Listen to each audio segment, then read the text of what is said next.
Hi everyone, welcome back to another video. Today I'm going to be telling you about the 10 books I want to read before the end of the year. So these are books that I have either been like putting off for a while, need to get read, or majority of them are in a series that I want to continue get done. So I've only put like one book part of the series, but generally I would like to complete the whole series before the end, but I didn't want to break the rules of like only 10, so let's just get right into it. First off, we have Binding 13. I have been putting this series off for so long. There's no reason for it. I just need to get this series read at this point because I am really looking forward to it. I want to read it, but like I'm scared.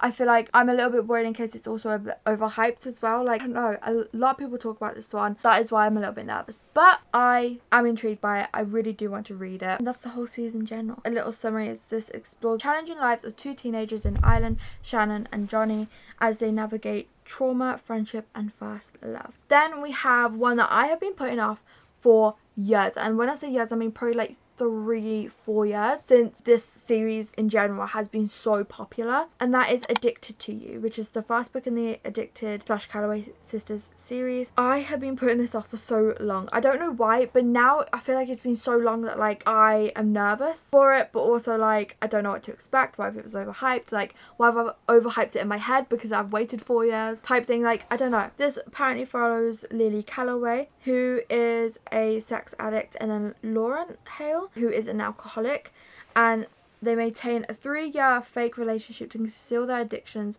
for their family. Then we have God of Fury. Now, if you've been with me this whole year, you would know I have been putting this off for so long. There's no reason for it. I'm really looking forward to it. But like, I don't know why I just don't pick it up. I am really excited for this one. This is a mafia romance that follows Brandon King, a disciplined artist from a criminal family, and Nikolai, a ruthless mafia heir who becomes obsessed with him. The story follows the unraveling of Brandon's controlled life as he is drawn into a forbidden relationship with Nikolai, who represents everything he is not, violent and chaotic. It explores themes of control, obsession between sworn enemies. So it's my thing. I'm really looking forward to it, but like I'm really nervous in case I've overhyped it in my head. But I've heard that this is a lot of people's favourite book in the series. I don't think I'm going to be let down. I hope it won't be, but I'm really excited for this one. I do want to finish it, and then obviously the second book in the series as well, the last book in the series as well. And then we have Ruckus, and this I would like to complete the series just because I've been reading the series for probably about 4 years now. I read the first book when I first got into reading, and then I read the like little novella probably not long after that. But I would like to complete the series because I am intrigued. But apparently this one follows Rosie, a woman with cystic fibrosis, sorry if I said that wrong, and Dean Cole, her sister's ex-boyfriend. After an 11-year separation, Dean returns to Rosie's life, determined to win her back despite the forbidden nature of the connection and the tragic complications of her illness. And then we have Hideaway by Penelope Douglas. This series in general I've been putting off for a while, but then I read Corrupt sometime last year and I really enjoyed it. Like 4.5, absolutely loved. It was like so my thing, and I don't know why I just can't like continue on with the series. I think it's because it's like so overhyped. People have like different opinions about it and all that stuff. I'm really excited to continue on.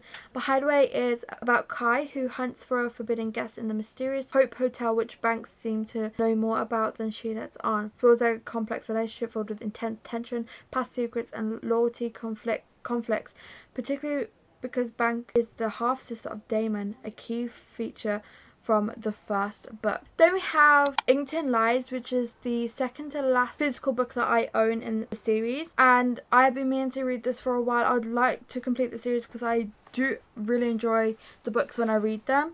But apparently this follows a childhood friendship that becomes a forbidden romance, complicated by danger from Nova's motorcycle club and Lila offering her body to help the club, which puts her life at risk. Apparently this follows Lila, who falls for her older tattooed neighbour Jonathan Nova Booth.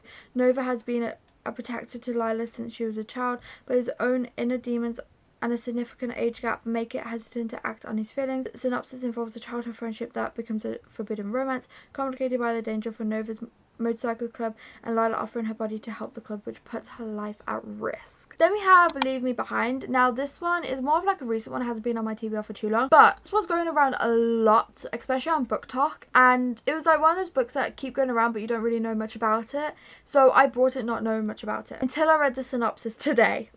Like that is the only time.